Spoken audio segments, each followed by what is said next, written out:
오늘 본문은 16장 전체입니다.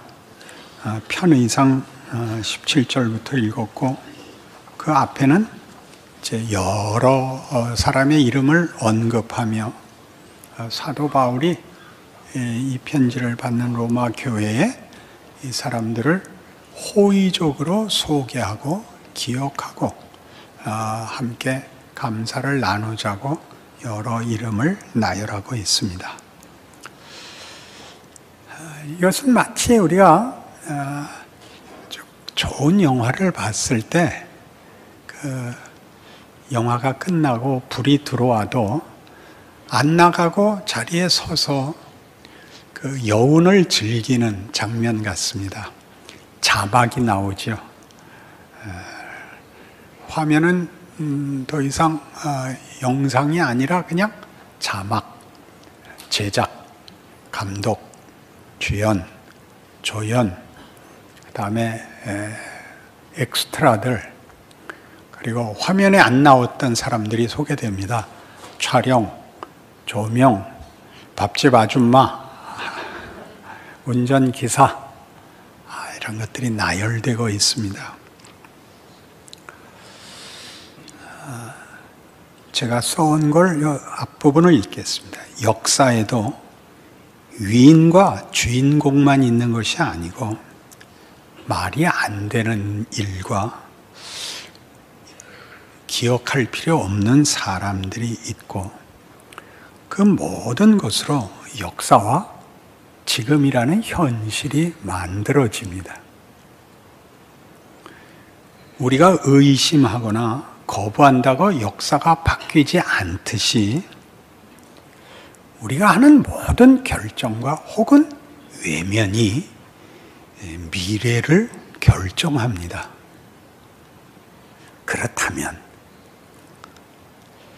다만 체념이나 외면 같은 것으로 비겁하게 살 수는 없다. 이것이 로마서 16장이죠.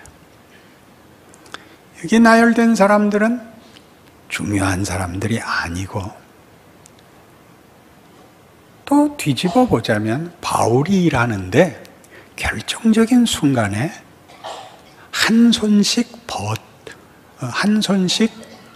보태준 사람들이기도 합니다.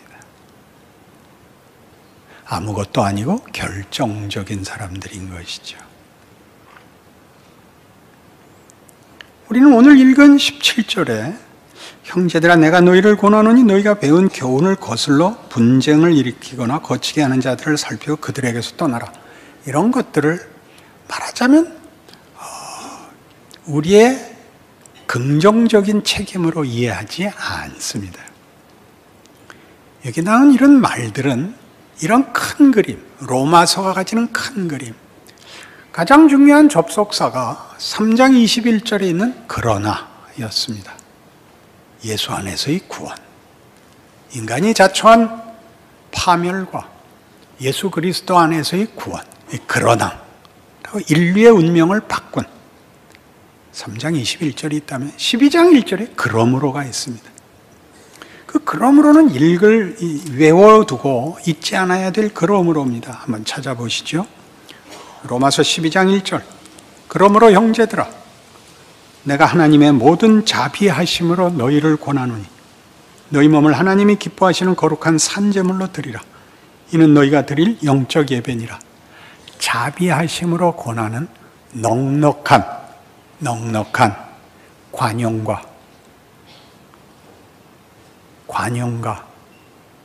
배품을 근본적인 본질로 담아 신앙은 요구되는 것입니다. 날이 시퍼렇게 선 구별, 분명함, 완전, 이것을 다 담은 그러나로 시작된 우리가 해결할 수 없었던 우리의 운명, 우리가 자초한 멸망에서 그것을 구원하신 하나님의 은혜와 능력과 지혜와 자비와 긍휼의 넉넉함으로 권하는 것이 우리 모든 믿는 자들의 존재며 인생이며 운명인 것입니다. 이걸 분명히 하기 위한 이분법으로 자꾸 좁아지지 마시고 그 분명한 것이 하나님의 은혜로 말미암아 분명해졌다는 걸 알아 마음껏 열어놓으시라고 이 많은 사람을 나열하고 있습니다. 아무것도 아닌 사람들을 나열하고 있죠. 본인이 볼 때는 아무것도 아니지만 아무것도 아닐 수는 없다. 예수로 구원한 존재요 운명이다. 그러므로 형제들아 내가 하나님의 모든 자비하심으로 너희를 권하노니가 나오는 것입니다. 우리 같은 12장에서는 이렇게 됐었죠. 14절 이하입니다. 너희를 박해하는 자를 축복하라. 축복하고 저주하지 말라. 즐거워하는 자들과 함께 즐거워하고 우는 자들과 함께 울라. 서로 마음을 같이하며 높은 데 마음을 두지 말고 도리어 낮은 데 처하며 스스로 지혜 있는 채 하지 말라. 아무에게도 악을 악으로 갚지 말고 모든 사람 앞에서 선한 일을 도모하라. 할 수 있거든 너희로서는 모든 사람과 더불어 화목하라. 내 사랑하는 자들아 너희가 친히 원수를 갚지 말고 하나님의 진노하심에 맡기라. 기록되었을 때 원수 갚는 것이 내게 있으니 내가 갚으리라고 주께서 말씀하시니라. 네 원수가 줄이거든 먹이고 목마르거든 마시게 하라. 그리함으로 네가 숯불을 그 머리에 쌓아놓으리라. 악에게 치지 말고 손으로 악을 이기라. 놀라운 얘기였죠.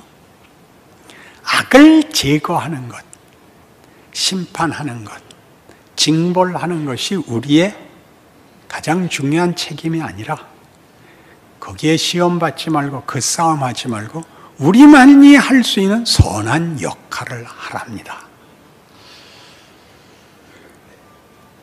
우리는 이 일이 만만치 않습니다. 선한 역할을 하려면 굉장히 능력이 있어야 된다고 생각을 합니다. 그러나 오늘 본문이 나열한 이 이름들은 우리에게 이런 사실을 깨우칩니다.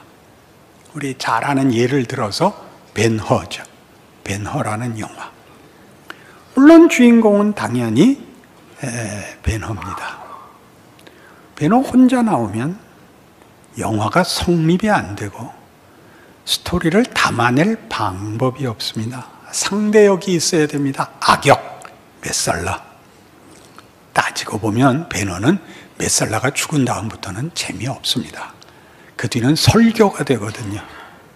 알아들으셨을까요? 거기를 자르자고요? 그렇게 하지 마시고. 그 뒤에 설교가 힘을 얻는 것은 메살라덕입니다. 거기서 배너하십시오. 그런데 그 당시에 배너를 제작할 때 원래 제작진에서 그 역할을 제안한 상대는 록 허드슨이었습니다. 록 허드슨은 미국의 최고의 대표적인 미남입니다. 우리가 아는 미남을 넘어서 미국식, 미국 규격에 맞는 미남입니다. 크죠. 자이언트라는 영화에도 나왔던 멋진 미국을 대표하는 사람입니다. 거절했습니다. 굉장히 비싼 개런티를 약속했는데 거절했죠. 굉장히 잘한 짓이라고 생각합니다. 왜냐하면 거기를 멋진 배우가 맡았으면 우리는 스토리를 읽지 않고 배너 사진만 갖고 돌아다녔을 겁니다. 안 그렇습니까? 못생긴 거는 굉장한 깊이를 가지게 됩니다. 그렇게 말을 해도 맞나? 그런 배우 중에 하나가 더스틴 호프만입니다.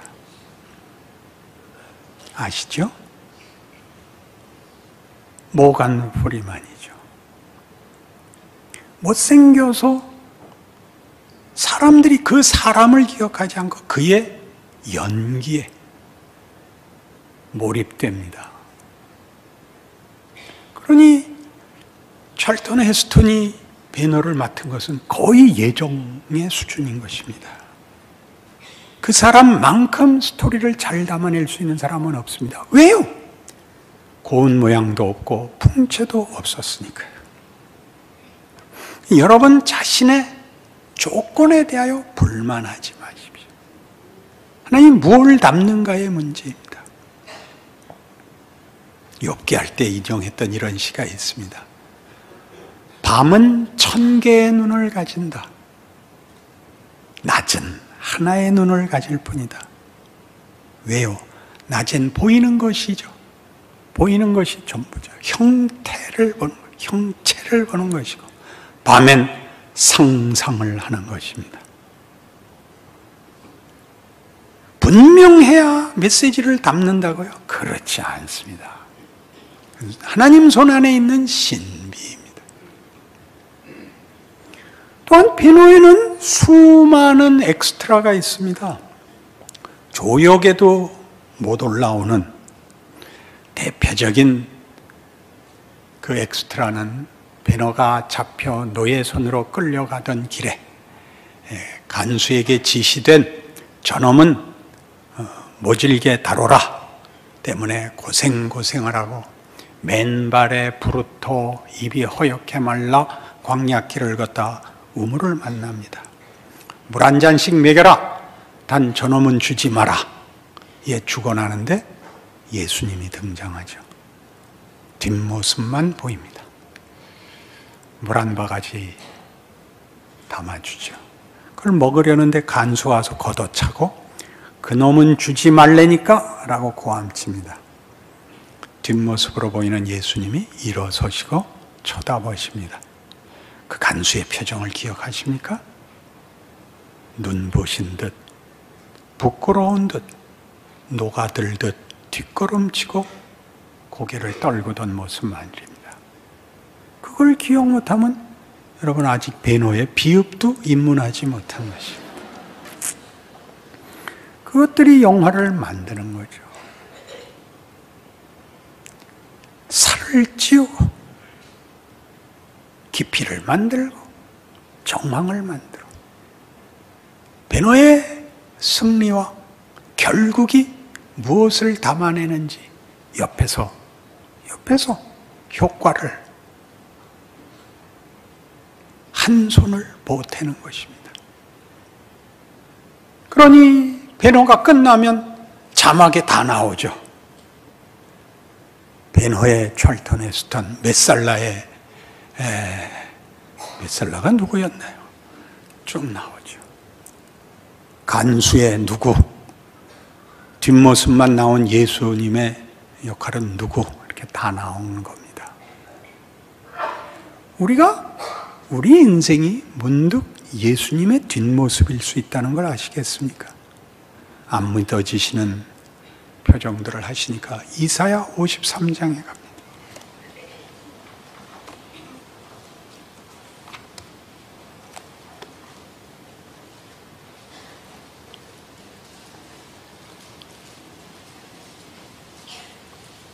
구약성경 1033페이지입니다. 우리가 전한 것을 누가 믿었느냐? 여호와의 팔이 누구에게 나타났느냐? 그는 주 앞에서 자라나기를 연한 순 같고 마른 땅에서 나온 뿌리 같아서 고운 모양도 없고 풍채도 없은즉 우리가 보기에 흠모할 만한 아름다운 것이 없도다. 이사야 53장의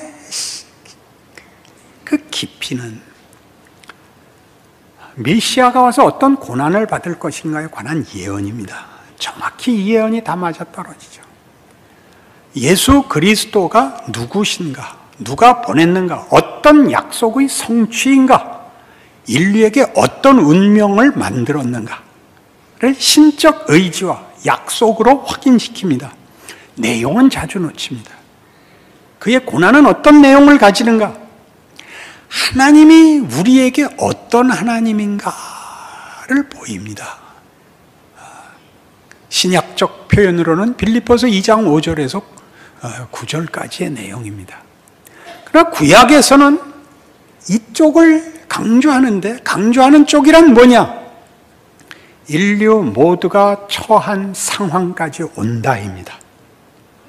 우리를 구원하기 위하여 위에서 힘으로 붙들어가는 것이 아니라 찾아와 동참하여 우리를 항복시킵니다. 거기에 들어옵니다. 어떤 모양으로?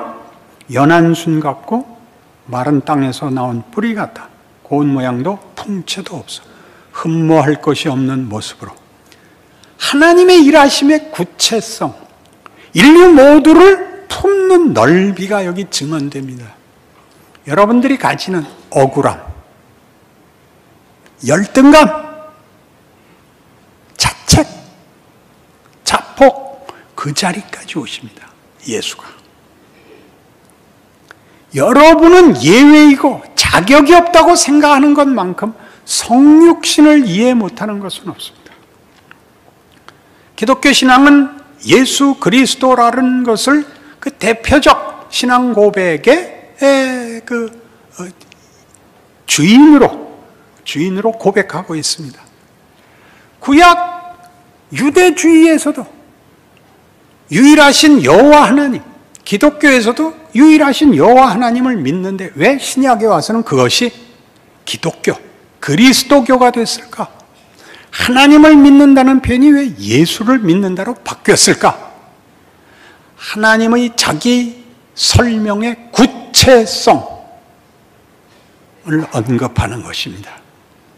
여호와 하나님의 자기 설명의 구체성, 예수, 우리가 알 수 있게, 우리가 볼 수 있게, 우리가 이해할 수 있게까지 찾아온 하나님의 성의, 하나님의 내려오심. 유대인들은 아직도 하나님을 섬기지만 우리는 그 하나님을 예수를 믿는다고 고백할 수 있게 된 것입니다.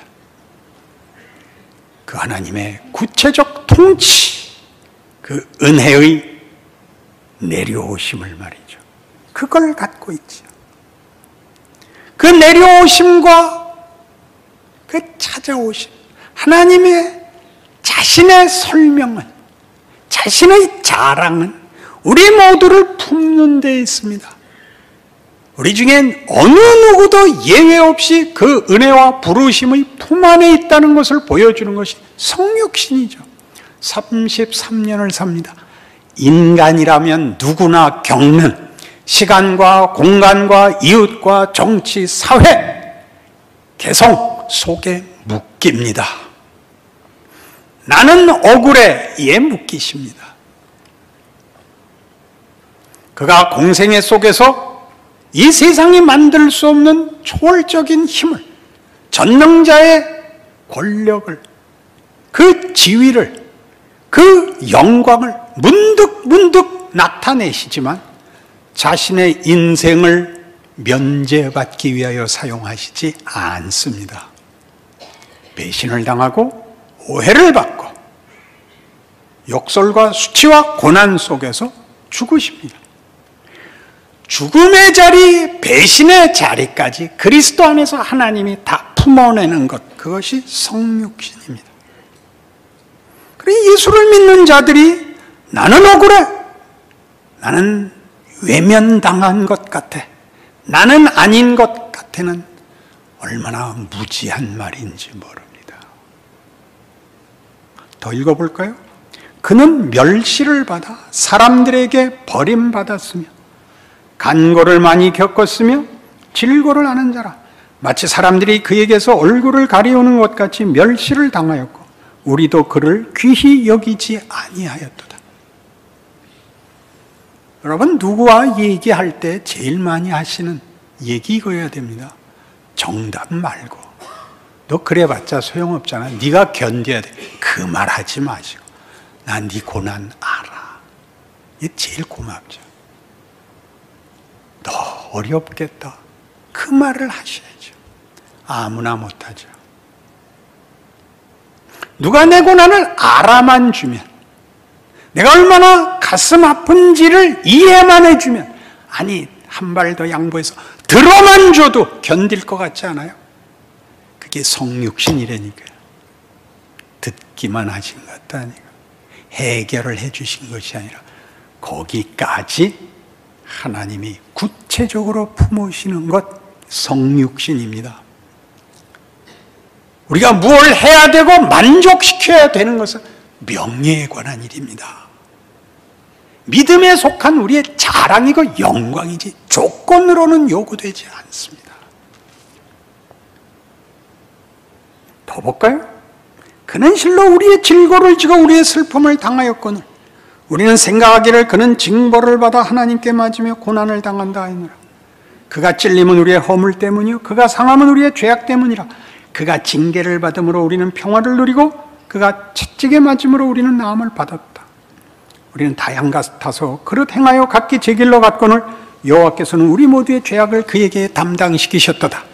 우리 때문에 억울한 짐을 지셨다.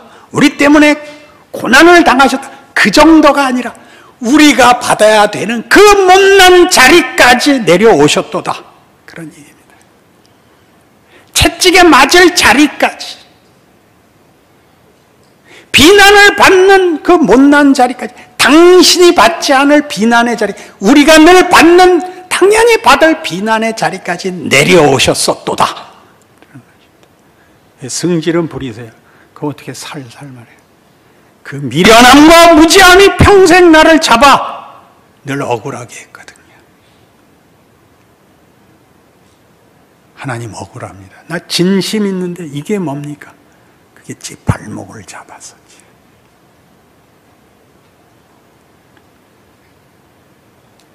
우리가 가지는 원한과 우리가 가지는 원망 속에서 하나님이 너 악역 맞지 마라 그러신다니까요. 아니 해결을 해줘야 멋있는 걸 하죠. 너 그 자리에서 웃어라 그러는 거예요. 거기서 웃으세요. 머리가 다 가려. 거기서 웃어라. 너 거기서 악에게 치지 말고 너 선한 역할 해라. 할 수 있을까요? 능력에 관한 것이 아닙니다. 그게 하나님이 일하시는 하나님의 성품과 하나님의 거룩하심과 그만이 하실 수 있는 영광이라는 걸 아셔야 됩니다. 여러분이 가장 억울한 자리에서 가장 할 수 없는 것을 여러분이 감수하시면 모두가 은혜를 나눕니다. 여러분이 다 가지고 모든 것을 알아서 정답을 고함지르면 모두가 외면합니다. 모두에게 정답을 말해, 모두를 내 마음에 들게 말해, 자기 편안하려고 그러는 것 외에 아무 남는 것이 없습니다. 그 길 가지 마십시오. 여러분을 만나면 사람들이 여러분을 반가워하게 하십시오. 만나는 게 기쁘게 하십시오. 뭘 가져서 그걸 하냐고 없는데 하셔야 됩니다.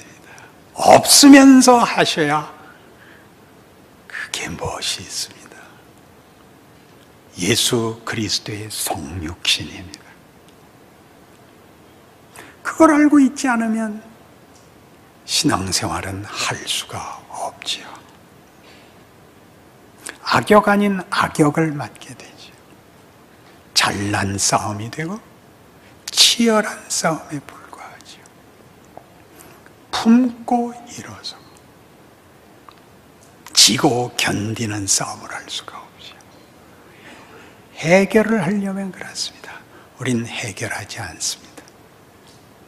우리 인생을 영광된 역할로 살아낼 것입니다. 하나님이 내 조건, 내 처지로 일하신다는 것을 믿습니다. 아무것도 아닌 것 같아 보일 것입니다. 괜찮습니다. 그러니까 하나님 손에 있습니다.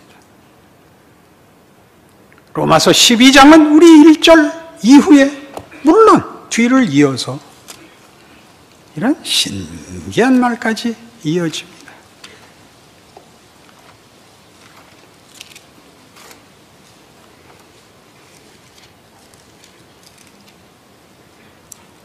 (2절)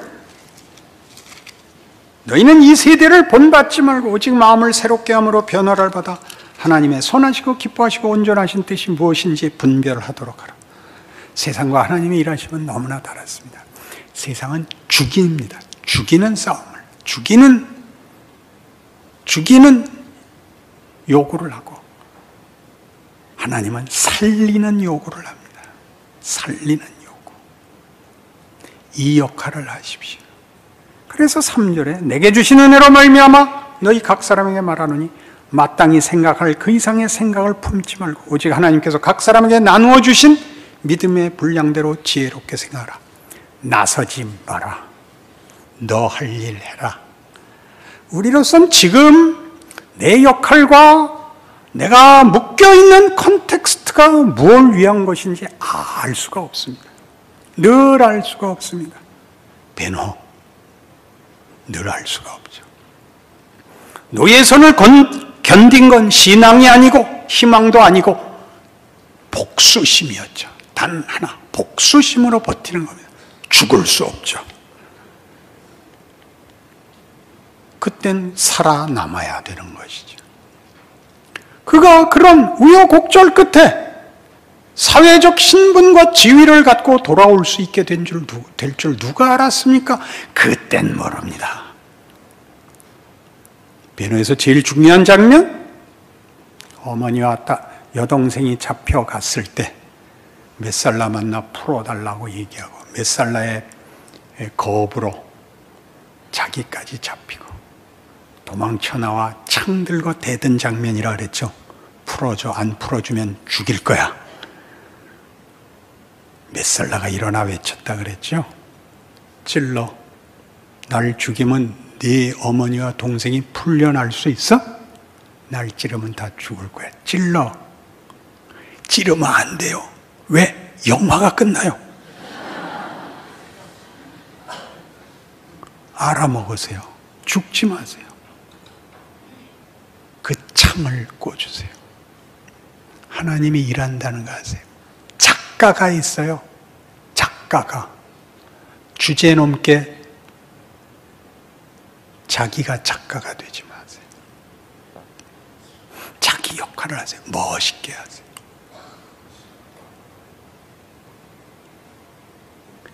에베소서 5장, 그러니까 신약 성경은 매 서신서에서 동일한 권면을 합니다. 에베소서 4장 25절. 4장 25절. 그런즉 거짓을 버리고 각각 그 이웃과 더불어 참된 것을 말하라. 이는 우리가 서로 지체가 됨이라.